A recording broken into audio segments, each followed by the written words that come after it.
ফিরে আসা বিরতির পর ভালোবাসায় কবিতায় থাকা, আর এই কবিতায় থাকতে থাকতে কত কি শিখি, কত কি শেখার আগ্রহ বাড়তে থাকে অনুভব। আর এই রকম অনুভবে আমাদের সঙ্গে আপনারাও যদি কথা ও কবিতায় আসতে চান, যোগাযোগ করুন 9433531731 এই নম্বরে।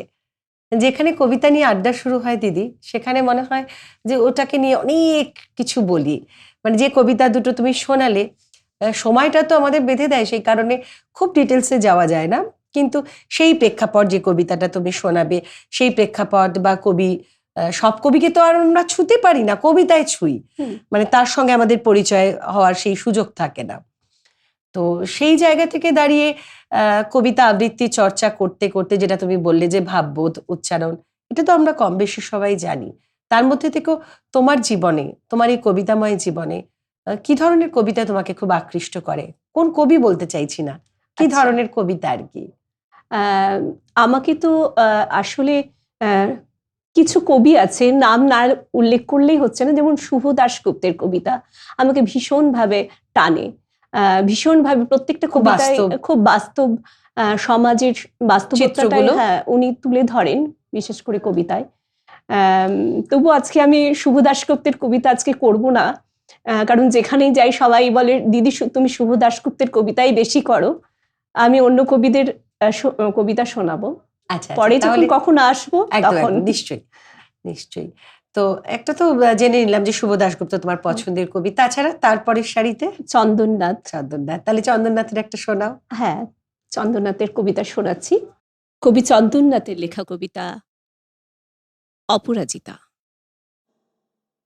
জানো মা, আমি না কবিতা লিখেছি, তোমরা পড়বে কি তা? মার কাছে এসে খাতা মেলে ধরে ছোট্ট অপরাজিতা। রাগী চোখ মেলে মাতাকে বলেন, মাথা কি খারাপ হলো? ছাইপাশ সব না লিখে অঙ্কের খাতা খোলো। মুখ ভার করে গুটি গুটি পায়, গেল সে বাবার কাছে। কবিতা লিখেছি, ও বাবা তোমার দেখার সময় আছে? মুখটি না তুলে বললেন বাবা, কবিতা লিখেছ বেশ, পড়ব তো বটে, আগে খবরের কাগজটা করি শেষ। অগত্যা গেল দিদিটার কাছে, ডাকলো সে, দিদি আয় দেখ না কেমন ছবিটা এঁকেছি ছোট্ট এ কবিতায়। দিদির দু চোখে টিভি পর্দার ছলমলে রোশনায়। বলল, কবিতা তুই লিখেছিস? ওটা কবিতা নয়, ছাই। অপরাজিতার চোখ ছলো ছলো, বুকে কান্নারে ঢেউ। তার লেখা এই প্রথম কবিতা দেখল না পড়ে কেউ।